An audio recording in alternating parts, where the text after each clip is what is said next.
சிதம்பரம் நடராஜர் கோயில் கனகசபை மீது ஏறி பக்தர்கள் தரிசனம் செய்வதை தடுத்தது தொடர்பான வழக்கில் தீட்சிதர்களுக்கு எதிரான வழக்கை ரத்து செய்ய முடியாது என சென்னை உயர்நீதிமன்றம் திட்டவட்டமாக தெரிவித்திருக்கிறது. அதனை அண்மை செய்தியாக பார்த்துக் கொண்டு வருகிறோம்.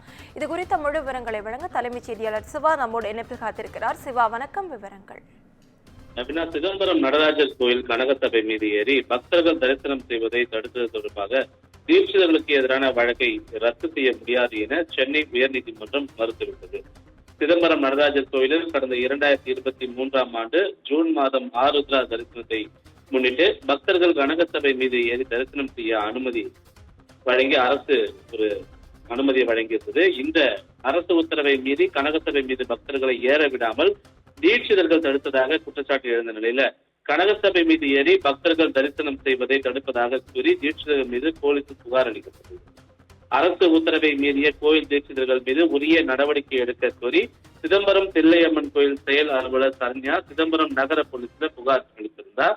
அதன் அடிப்படையில பொது ஊழியரை பணி செய்ய விடாமல் தடுத்தல், கொலை மிரட்டல் விடுத்தல் உள்ளிட்ட பிரிவுகளின் கீழ் பட்டு தீட்சிதர் உள்ளிட்ட 6 பேர் மீது வழக்கு பதிவு செய்யப்பட்டது. இந்த வழக்கை ரத்து செய்ய கோரி சென்னை உயர்நீதிமன்றத்தில் பட்டு தீட்சிதர் உள்ளிட்ட தீட்சிதர்கள் வழக்கு தாக்கல் செய்திருந்தனர்.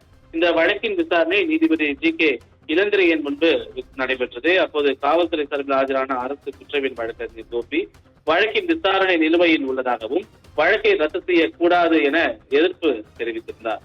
2 தரப்பு வாதங்களையும் கேட்ட நீதிபதி வழக்கை ரத்து செய்ய மறுத்த தீட்சிதர்கள் வழக்குகளை தள்ளுபடி செய்து உத்தரவு பிறப்பித்திருக்கிறார்.